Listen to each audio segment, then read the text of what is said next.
It's Valentine's Day week, and Trump just can't quit us. I The love it breakdown so starts much. now.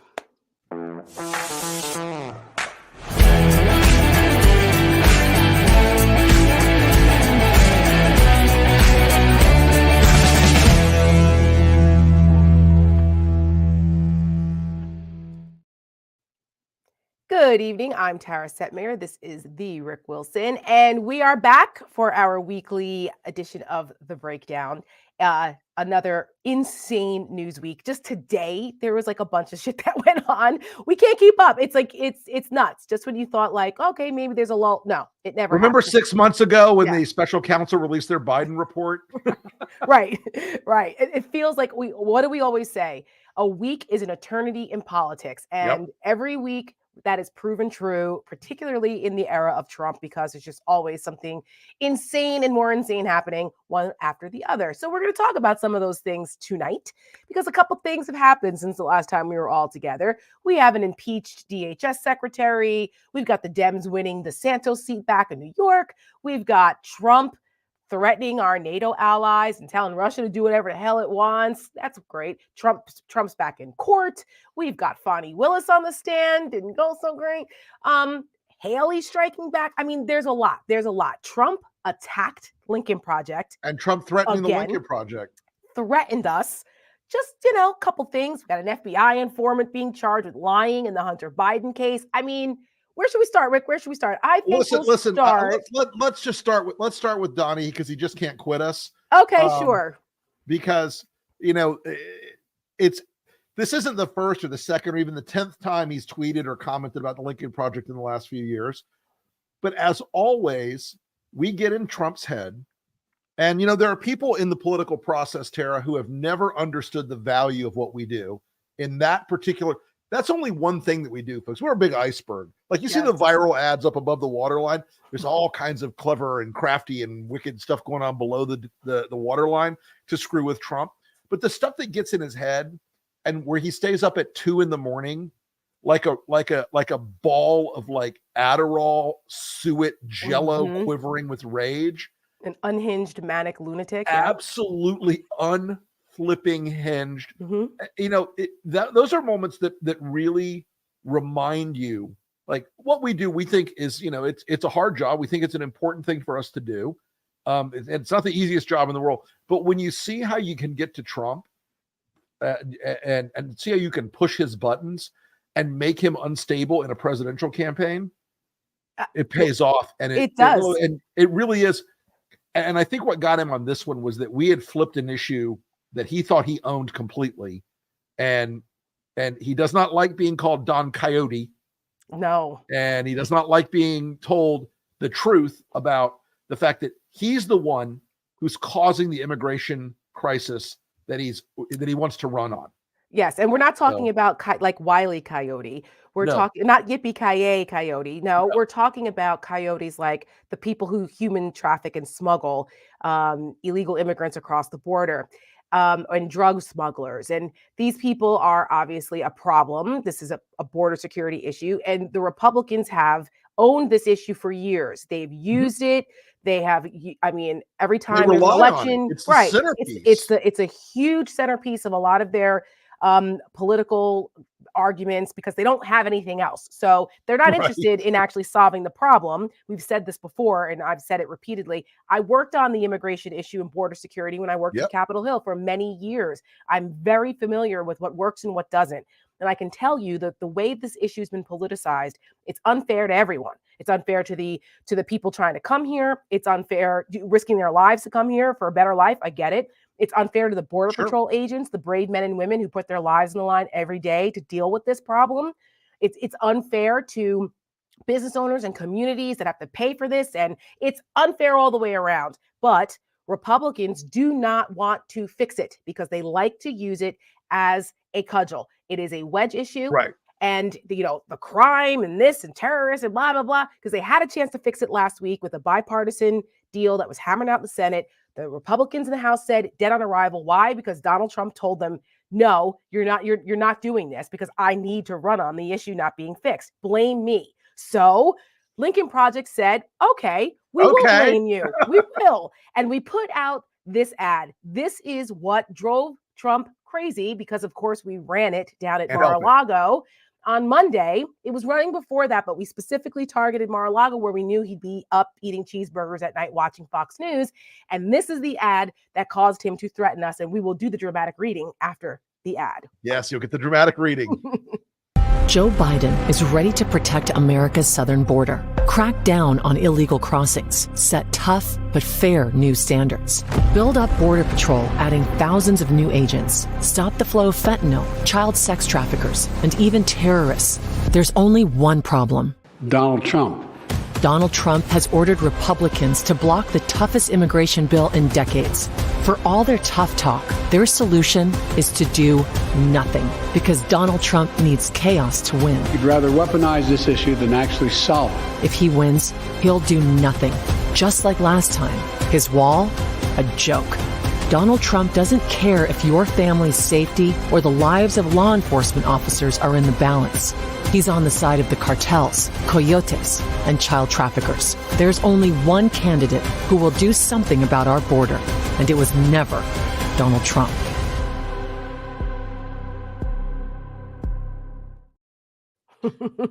You know, Tara, a couple weeks ago, I wrote an article, and it kind of was while I was fiddling with this script, I wrote this article called Flip the Immigration Script. And for years, as you point out, Republicans were the strong side of the argument. They were the tough ones. They were the ones who were going to control the physical aspects of the border. They were going to be the ones who were the people that were going to back the Border Patrol and Customs and ICE and DHS. What we've seen now is that the resources all of those people need to protect the border were in this bill. Yes. This bill was everything on the Republican wish list forever. Toughest the Democrats were not happy with this bill. They took out all the stuff about Dreamers and all these other things out of the bill because they said, okay, if we're going to be serious about this, this is our opening bid. Here we go. And what did the Republicans do? Led by Donald Trump, they said, no, we'd rather the thing we described as the worst crisis in the world. We've got to act immediately right now. Well, we can wait 10 months. Yeah, so much so that we have to impeach the DHS secretary because he's committed high crimes and misdemeanors allegedly by not acting fast enough and tough enough on the border. Well, okay, we all know that's bullshit, by the way. Last week they tried to do this and it failed, but this week they were able to do it by one vote because there were a bunch of absences. There was a snowstorm in the Northeast. There was a lot of shenanigans going on. So they brought the vote back again and it passed by one vote. It's dead on arrival. Yeah, and it's going to go into the Senate, as you and I both know. Yeah, it's dead. And it is going to die an ignominious death. Yes. They've got, and Mike Johnson, in what can only be interpreted as both a recognition of how doomed the stupid impeachment is and how trapped he is in crazy land. He's sending Marjorie Taylor Greene to lead the prosecution of Mayorkas in the Senate. I just cannot. The fact that she would even get this, she's like a human turd in a punch bowl. Oh, there's no there. She's such trash. But yeah, and this is the first time since like 1876 or something crazy that a cabinet secretary has been impeached. I mean, it's so asinine and they're so unserious. But yet, this is what they're focusing on. Or a crisis of their own making at this point that they don't want to solve. So what happened? Donald Trump on Monday night, he sees this and he goes, oh, these damn Lincoln Project people. And he puts this Truth Social out. Rick, let the dramatic reading commence. The perverts at the failed Lincoln Project, who I was told were left-leaning rhinos that had lost their way and almost all of their financial support, just did an ad showing grassy, calm, and peaceful southern border, not an illegal migrant in sight, explaining what a great job crooked Joe Biden did in dealing with what has become one of the many Biden-inspired country-threatening problems facing the United States today. Jesus, that's a run-on, Donald. Good God. They didn't happen to mention anything about the 18 million illegal aliens that have invaded our country, many from prisons and mental institutions, by the end of the failed Biden administration. Nor did they talk about the drugs pouring into the USA in amounts so large that no one just 3 years ago would have thought it possible. Watch what happens to these failed Lincoln Project screwballs. Okay, Donald, what's going to happen? Yeah.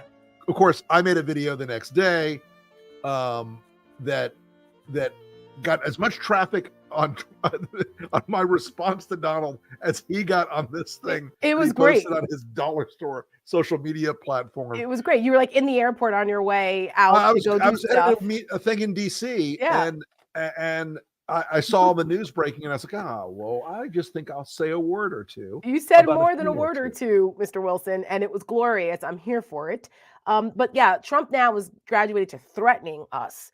But yeah, I mean, and here's the thing, folks. A lot of you may or may not know this story, but during the January 6th hearings, we were made aware. No, we had not known this before that. We were made aware that at the end of 2020, after the election was over, Donald Trump sent Mark Meadows to go to Bill Barr with opposition research packages to get us. Well, look, I'm no fan of Bill Barr, Tara, as you know. Right. But when even Bill Barr is like, nope. Yeah. You know how crazy it is. Yes. So that's what Trump's doing there, threatening us there. It's very much part of the authoritarian model. It's very much part of the model to try to make his people feel permission to do things to attack us, either politically or physically. And it's a warning about the fact that these guys will use the power of the federal government to go after the people that they fear and hate the most. That's correct. Here we are. Well, and love the fact that Donald can't get us out of his head.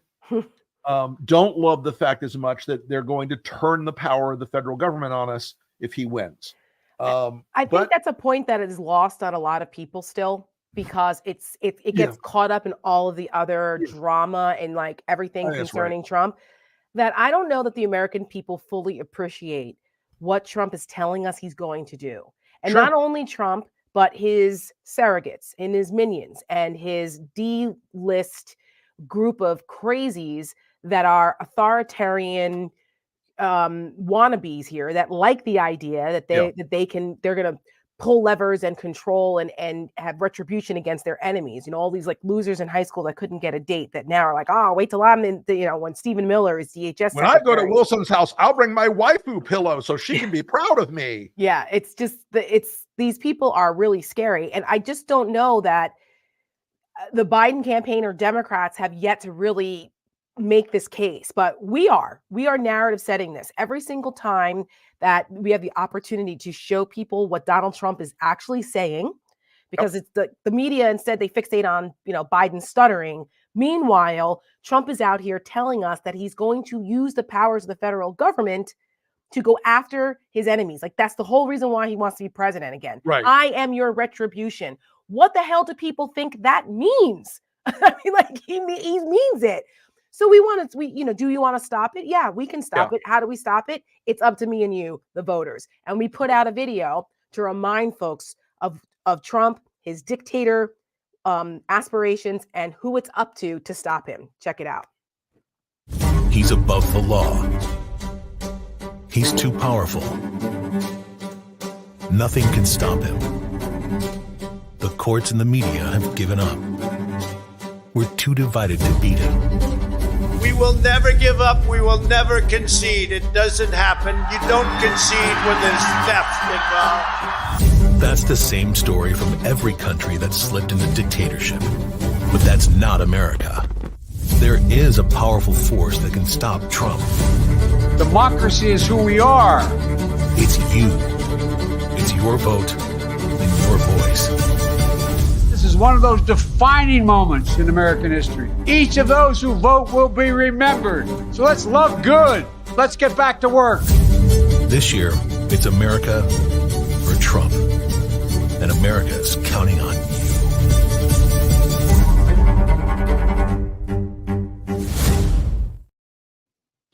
It's so good. Thank you. Our team does an amazing. They catch the moment. Tara, I want to say something to the audience that's watching tonight. We've got a lot of folks watching tonight. We're really grateful for your time and your attention. We get asked all the time, what can you do to help? And yes, folks, we appreciate and put to work everything that folks contribute to this organization at lincolnproject.us/donate. If you want to contribute That is amazing, and we are deeply grateful. The other thing that helps us in this modern era more than anything else, in a weird way, to allow us to get the message out to more people is Share the content. the algorithm. We're Yeah. sharing the content that we produce. And if you sign up for our newsletter and our own updates on email or on socials, that helps a lot. We are spreading the word a lot. Right now, our YouTube channel is just under 1 million followers. Yeah, which 4,000 is away. gigantic. And if you guys could make sure you're following us on YouTube Subscribe. and share it with your friends, it is becoming one of the central ways people communicate in politics now. It is, look, I come out of the old-fashioned era of politics where it used to be that we would put ads on broadcast television at the end of the campaign, and it would be 3,000 gross rating points in a cloud of dust. And now it's all digital. It's all about the community we're building of pro-democracy people. And you know what? The folks that support and watch the Lincoln Project content and donate to us and everything else, it's Democrats, it's independents, it's Republicans, it's liberals, it's conservatives, because we all understand that whatever our policy differences are, we're in the fight of our lives to save this country. It's why we get up every day and hustle. It's why we ignore the death threats and the BS from everything downstream of Trump. It's why we don't blink when he threatens us. That's right. It's why we don't hesitate when he talks crap about, oh, watch what happens to those guys, because we all know what it means.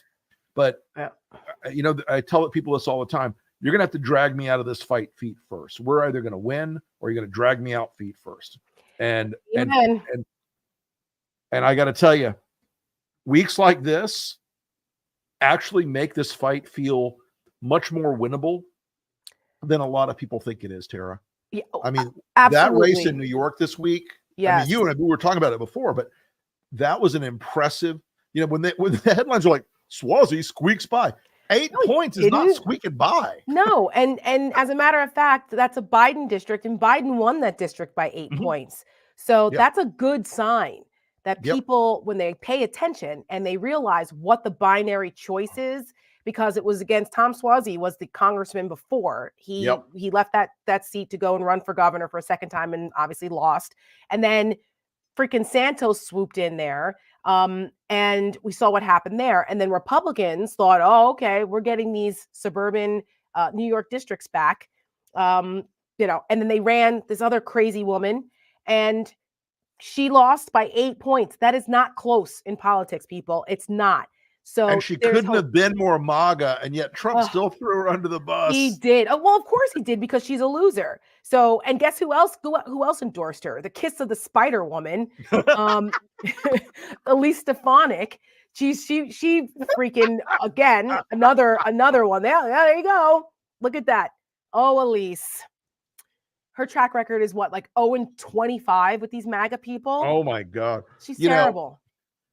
Poor Elise. Fuck her. She's working so hard to be the VP. Oh, I know. And at the end of the day, you and I both know that Trump is going to judge her because I want someone from Central Casting who looks the part perfectly. I mean, she's trying. She's trying to do the Fox News. Working so hard. Fox News treatment. And yet. Right. Not going to happen. We'll see. We'll see. Look, she's a conniving little snake. She's running like full oppo stuff on JD Vance to people. They're like putting out anti-JD Vance stuff all the time now. I'm like, yeah.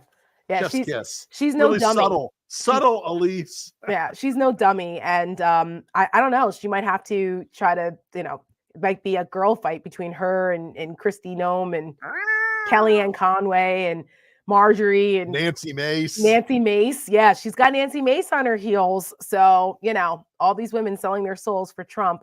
Tonight at Kenny McKinney's Boom Boom Room, Jello wrestling with the gorgeous ladies of the vice presidential competition. Oh my God. The MAGA madams of the vice presidency. I cannot with these people.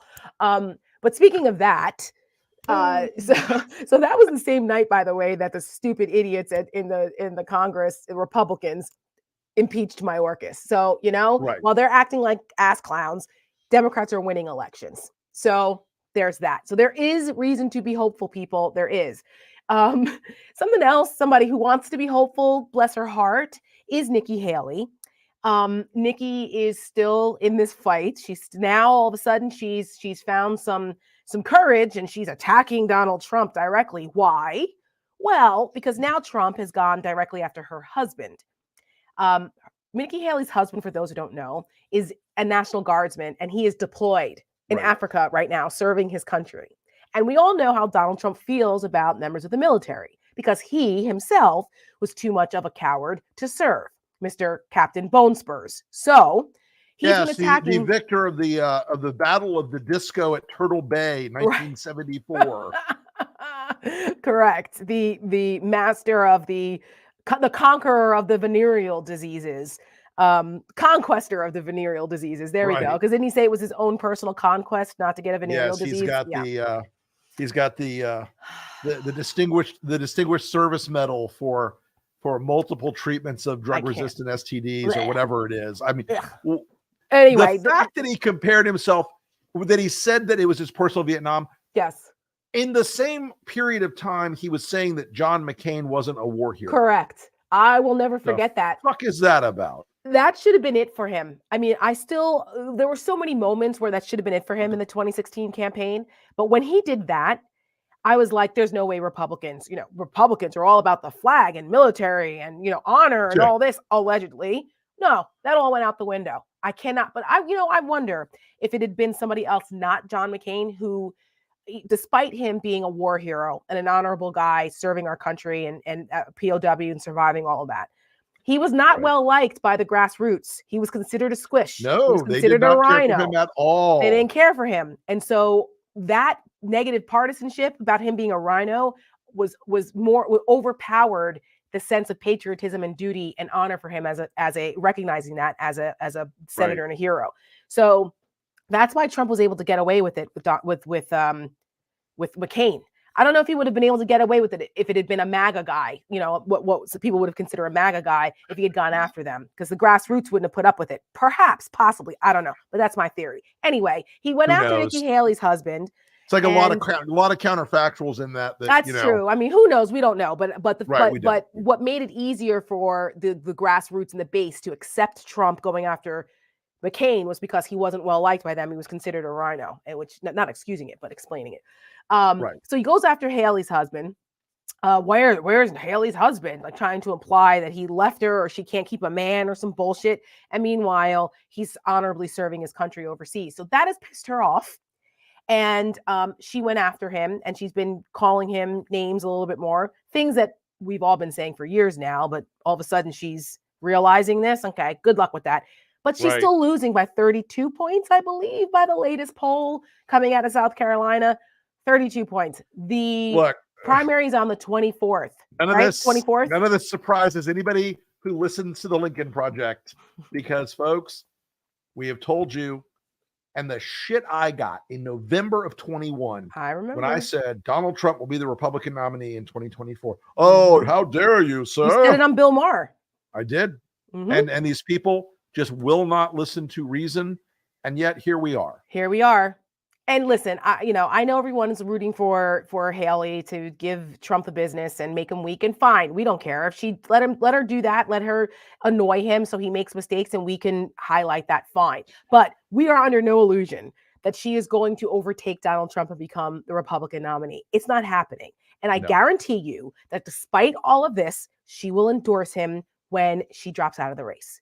She will at some point, maybe not that day, like as fast as freaking DeSantis did, but she will endorse him just like Ted Cruz and Rubio and all the rest of them who he insulted like that. So I'm sorry. She's not going to. No, none of this, folks, none of this should come as a surprise. No, none of it. But what should come as a surprise, but actually not really, is Trump is still out here shilling for Russia and Putin. Back in his on Saturday, way back then, almost feels like a month ago, he was at his rally in South Carolina. I believe it was South Carolina, right? Yep. He tells the rally goers that, look, if NATO doesn't pay their fair share, they don't pay, he's on this shit about NATO not paying, which we all know is a fallacy. He's going to encourage Russia to do whatever the hell they want. You don't believe me? Listen to Trump himself. If we don't pay and we're attacked by Russia, will you protect us? I said, you didn't pay? You're delinquent? He said, yes, let's say that happened. No, I would not protect you. In fact, I would encourage them to do whatever the hell they want. You got to pay. Rick Wilson, you worked in the Pentagon during Bush 2. I mean, Look, Bush 1. I was there Bush I was there, Tara, when the wall came down. I was there when we helped Russia disarm itself from 38,000 nuclear weapons. Many of which were in Ukraine. The idea, and I was the part of the very last tail end, last generation of young Cold Warrior types. And I wake up every day in a state of absolute horror. Yes. Like I'm expecting Reagan to rise out of the grave and come and smite him. I know.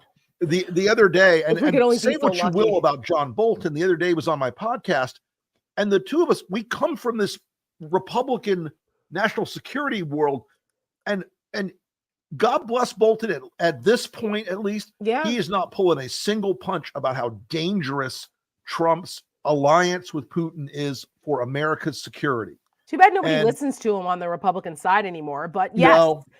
But yeah, Well, he's been consistent about this. I feel that pain. They're like, no, you're totally wrong. We're in the era of Trump. It's going to help us win seats. Right? Oh, has it? Yeah, and no, and not only that, like, just take the political expediency part of this out of it for Republicans. Why they think that being isolationists now is the way to go. This is a national security issue. That's I mean, how many times I never thought that we would have to explain in 2024 that Russia is our enemy. Okay, like I guess nobody saw Rocky. Hard to figure that one out, right? No, gone are the days of like Rocky and the pro America of the 80s. Like that's gone now. You have Republicans that are now literally shilling for Putin. And it starts with Donald Trump, from Tucker Carlson and Fox News allowing this, and then all these members of Congress. And then you still have some in Congress who understand that we need to continue to fund Ukraine. They understand the existential threat that Ukraine losing presents to Europe and ultimately the rest of the world if Russia is successful. And then you have like Congressman Mike Turner, who is a Republican chairman of the Intelligence Committee over there in the House. This week, he put out this like cryptic message yesterday about Biden declassify this national security threat, right now. And there's information that's Russia related. And everyone was like, what is going on? What's going to happen? Well, we didn't get the full story, but today there were some stories in the New York Times talking about the fact that Russia is developing a space weapon that could take out our satellites. And that would be really bad. Because in a World War III environment, it's not going to be the traditional way. It's not going to be storming the beaches of Normandy. Okay, it's going to be a much more highly technical type of war, or God forbid we're ever in it. And a lot of it's going to rely on our satellite capabilities. The Russians and Chinese know this. They've been working on this for years. Unfortunately, for whatever reason, the United States is a bit behind the curve on this. And we do not have, as of right now, according to the New York Times, we do not have a defense against this type of weapon if Russia ever launches it and activates it against protecting our satellites. This is bad. Say this a little. Let me say this about this whole thing, Tara, because this is an area in which I have some reasonable expertise. Mm-hmm. Every couple years, Russia declares that they have some magical woo-woo weapon. Okay. Whether it's this torpedo that can run around the ocean for 6 weeks at 200 knots, or it's an EMP satellite killer nuclear space laser, or the magical fighter plane that exceeds all the things. The reality of Russia is this: they talk a huge amount of shit. Mm-hmm. We may not have a way to counter a Russian EMP in orbit, but they will do more damage to themselves than to us. We will figure it out faster. There's no world in which the underfunded, barely keeping the lights on Ukrainians have destroyed 12,000 Russian vehicles and over 700 Russian fighter aircraft, basically with stone knives and bear skins and sticks. This will not be a fair fight. Russia is, they play this a lot. I'm sure they fed this into the system. Oh, The yeah. Republicans were like, oh my God, can we change the subject? Because tomorrow we knew that yesterday they knew that today Trump was going to almost certainly get some very, very bad news. Right. And he did. That's right. And not only So- that, they also wanted to downplay Trump's comments about NATO because that knocked the Biden's too old and should resign Yep. narrative right off the front pages.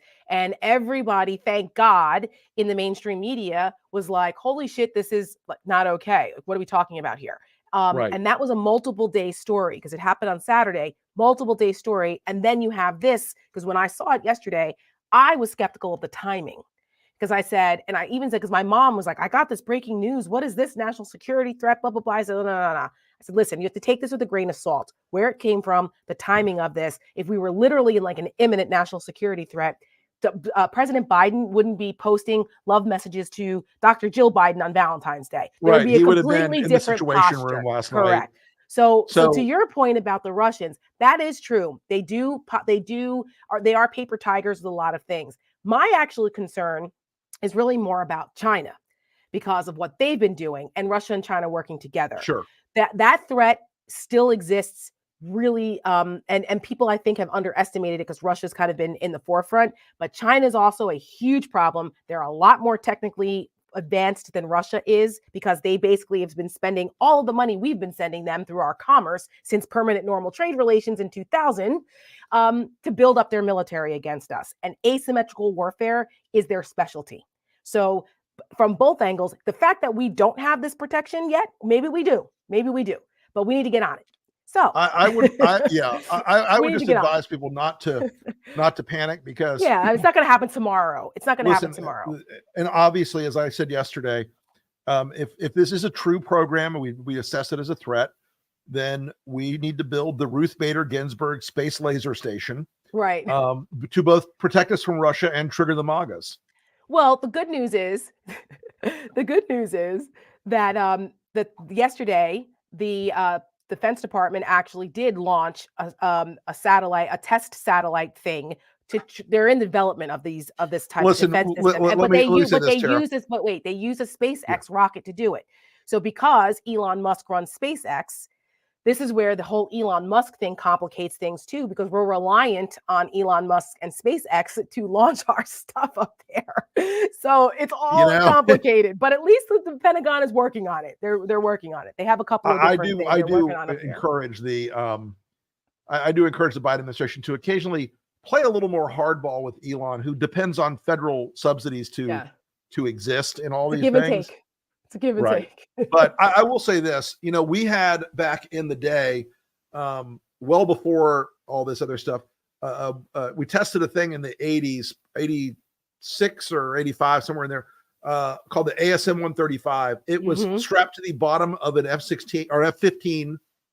F-15 would do a fast sprint, do a pop-up, launch the missile into space, and it could go hunt a satellite. Now, as far as I'm aware, we stopped building those, but yes, that's none of my business anymore. No, but I guarantee you that if Donald Trump is back in office, they won't need it. Putin. Well, Right. listen, he's gonna pay to send Air Force One to take Vladimir Putin to Kyiv to declare himself the dictator. Right. That's right. Or just invite. I mean, people forget that Trump actually wanted to set up a joint cybersecurity task force with Russia. Do you remember that? I had forgotten about that. Oh my God. I mean, God knows what they would have a joint cooperative agreement with Russia or China. Well, he doesn't like China, right? He doesn't like China, but he likes Russia. China. God knows. So, folks, elections have consequences. It's not just domestic.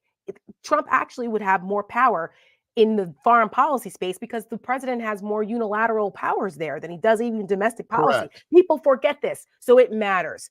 The point is that this matters. And Trump, a lot of folks don't understand why we are in NATO and why it's so important that we stay and protect them and why Article 5, which is if they attack one, they attack us all, why that matters. But this is why it matters. because NATO was created to keep Russia at bay so that they don't do more of what they're doing in Ukraine and expand it into Europe and create World War III again, for God's sakes, people. And there's been a treaty since 1967 that Russia agreed to not develop nuclear weapons in space, right? Right. But Russia doesn't like to keep their word with treaties, so they could break it at any time. They don't care. So that's why it's important we have someone in the Oval Office that understands this, not someone who wants to have a bromance with Putin. Fair enough? I don't Fair know enough. too much to ask. Do you? You know what? Here's the thing. The weird outcome of this moment we're in history is that Joe Biden, a Democrat, is further to the right on foreign policy than Donald Trump, the Republican. Reagan would never believe it. And I have to roll that over in my head all the time, but the long tradition of American presidents fighting authoritarianism overseas, from FDR to Truman to Ike to Kennedy to Johnson to Nixon to Ford to Carter to Reagan to Bush to Clinton, Obama, Bush again. I mean, the whole, or Bush again, then Obama. Every single one of those men, every single one of them never said, hey, you know what's a great idea? Let's be allies with the authoritarians in Russia. Right. That's a great plan for this country's Right. future and reflects our values. Not one of them. It didn't matter No. where they were. Did you- It didn't matter where they were ideologically on any other domestic issue. Not one of them Nope. ever said, hey, you know, that Stalin fellow, I think after the war, we should be besties. Rick, the Republicans flipped out when Barack Obama shook hands with Castro at a funeral. Yep. You remember? I Flipped remember. out. You know, he was friendly Oh, with yeah. Castro. There, see, the commies flocked together. The whole thing. I mean, honestly, the intellectual dishonesty of the Republicans on this issue is just beyond. It really is, and we want to continue to point out that hypocrisy because it's important for people to remember that, particularly Republicans. What else is important to remember? Well, like we said, Trump's going to have a bad legal week. It has not been great Oh. for him thus far. He Tomorrow, has gotten spanked. yes, and tomorrow, they think there's a possibility that the New York civil fraud case, Judge Goron, is finally going to rule on the damages for this the Trump organization, and we cannot wait for that because, frankly, as everyone knows, Trump's entire identity has been about his business. It's been about New York, wealthy and Right. also rich. right? And it was his father's business who he took over, right? He didn't build it I from wonder what scratch. Fred Trump His thinks of father Donald did. now. We wonder, and we may find that out soon. However, that's coming down the pike, so of course we're here for that. We think that Trump's going to absolutely lose it because if they get the penalty that the AG has asked for, they started with 250 million. Now they're up to like 370 million. I think. 375, Yeah. something like that, right? That would take out the Trump organization because they don't have that money. And it would also, it's possible they can get what's called the death penalty, the corporate death penalty. They cannot do business in New York anymore. Trump is going know, to fucking lose it. He's going to lose it. I am so here for that Me at such a too. level. Me too. The idea Cut that them right- he is going, the right in the idea heart. that he is going to have to go out and try to spin Yeah. that no, I'm still very, very rich. They've undervalued all my buildings. All right, and then they put them on the market, and they sell for pennies on the dollar, and the state keeps coming after him for the total amount. And I'm sorry.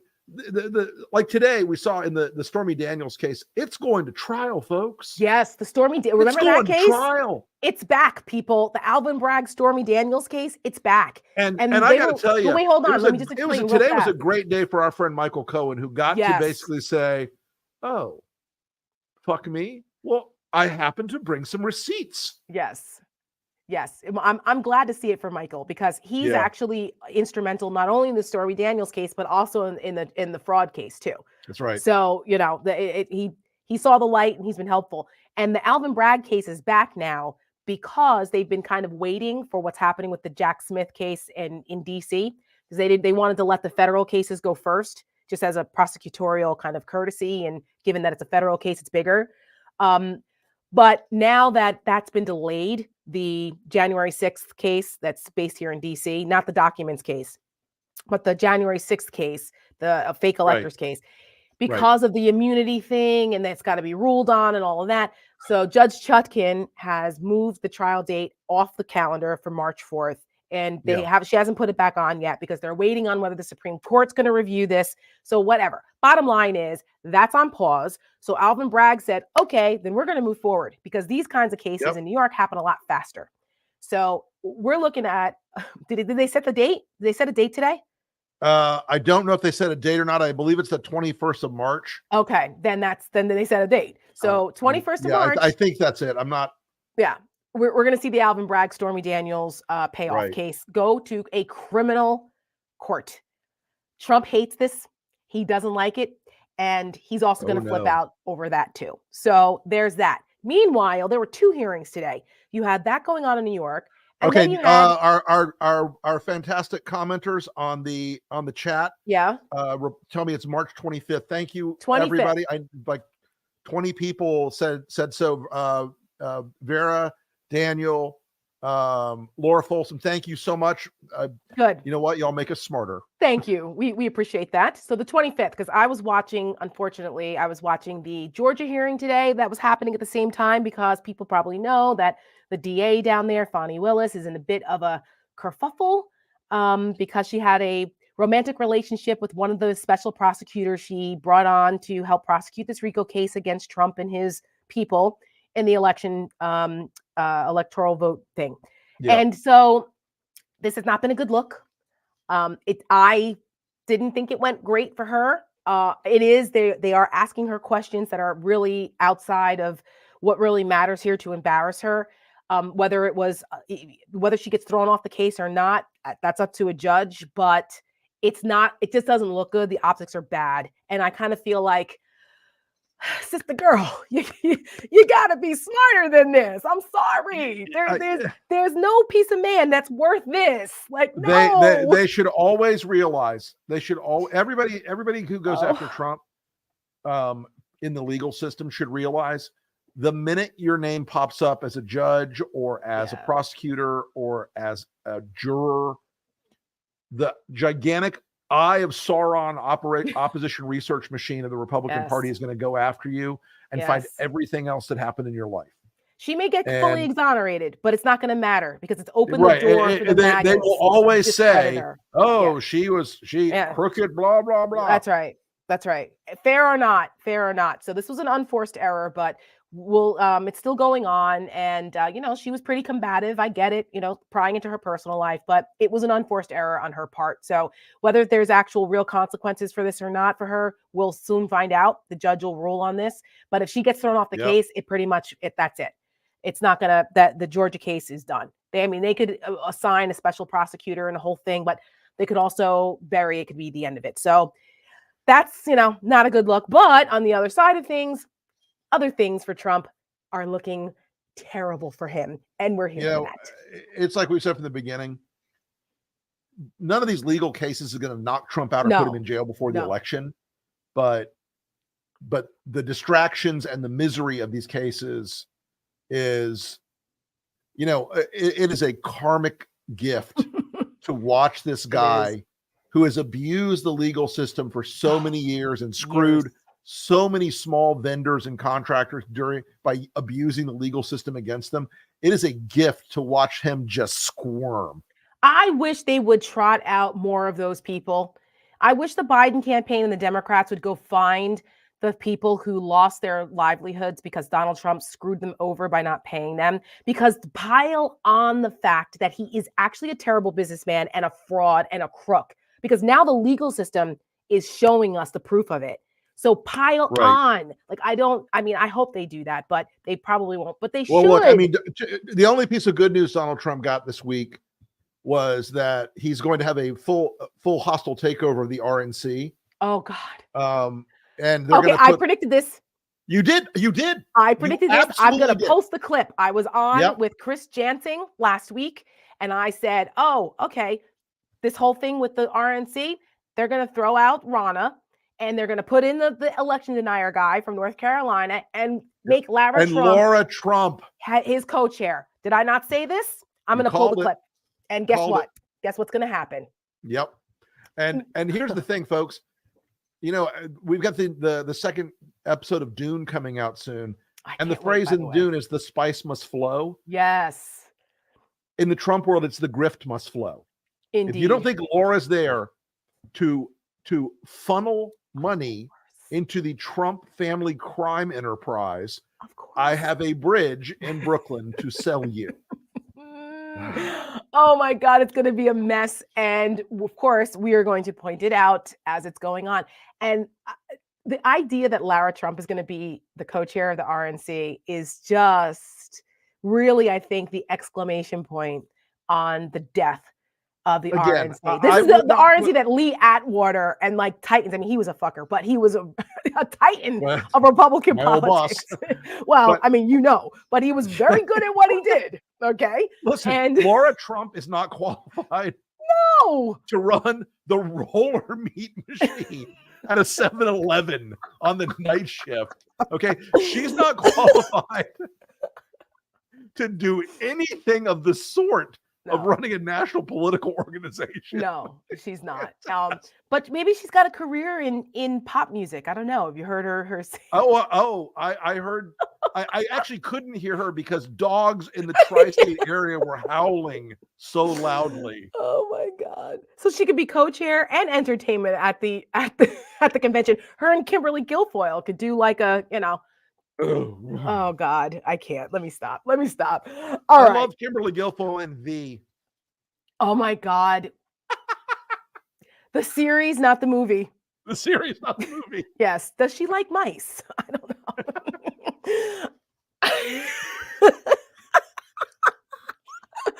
Oh my God! getting punchy here. I know. I think we've worn out our welcome this week. Everybody, this Folks. is one of the biggest nights we've had in a while. Thank you all so Yes. much. Yes. What yes. fun! Yes, it's been Next great. time, hey, let's make sure we do some Q&A next time. We will. There was just so much news tonight that I we know. didn't get It was a chance this to week- do it. It's This just week was insane levels of news. insane. But you know what? Next week's show, we're going to have the authors of this new book coming out. It's called White Rural Rage, which is a perfect timing because it'll be after, right before, the South Carolina primary, which is a perfect microcosm of that. But I've read the book, well, a lot of it, not all of it, but I've been reading it, and it's really interesting, and it really gives good insight into these rural voters, what motivates them, and why. Even though a lot of what they're voting for in Trump is actually voting against their own interests. So make sure you guys tune in next week. We're Song gonna as have a old as conversation. time. Yes, and we're gonna have a conversation with the authors of White Rural Rage. It comes out on Tuesday, so we're excited that we're one of the first. You know what we ought to do one for them. night? We ought to just do an all Q&A show. Yeah, we could do that. We Yeah, could do that one night. That'd be fun. That would be a good, that'd be a Especially good time. because I wish I could. The chat tonight has been in fuego. Well, I'm glad. It has See, been I on can't I can't see fire. the chat because somebody has to keep the train on the track. Yeah, I know because I don't have adult supervision. You're the Right. grown up here. I mean, I have a hat that says adult-ish. So I'm the adult-ish of this group here. But yes, and so when you guys put in the chat, our internal chat, that the numbers, I was like, this is fantastic. Keep it up, guys. We appreciate this. Make sure you like and subscribe so you get notified Like and every time we do subscribe. this. Like and subscribe, and tell your friends. Tell your friends. Rick, All right. what's on your podcast this week? So we had John Bolton earlier this week, and the next one, I don't. You know what? I never can remember. Oh my God, you were the worst. I know. I'm terrible. We're going to give you a list of who's coming on your podcast. Well, again, like I always say, it doesn't really matter because you're on it and you always bring it. So check out Rick's podcast and like and subscribe to that too. And we will see you guys all next week. And we will leave you with Last Week in the Republican Party, so you don't miss us.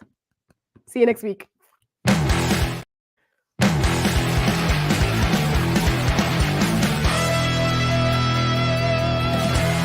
How good did Elise Stepanek do? The San Francisco 49ers, America's team. There's a couple of members of my family that do not support my run for president. Moscow, where I'd never been, the biggest city in Europe, 13 million people. And it is so much nicer than any city in my country. I love President Trump. In my estimation, as far as the performance, as far as what he did, I think he is the most godly president in my lifetime. They drop us like a dog, like a female drops a male after a date because he doesn't like her. Well, I hurt members of my family every night on Jesse Waters Primetime. What happened to her husband?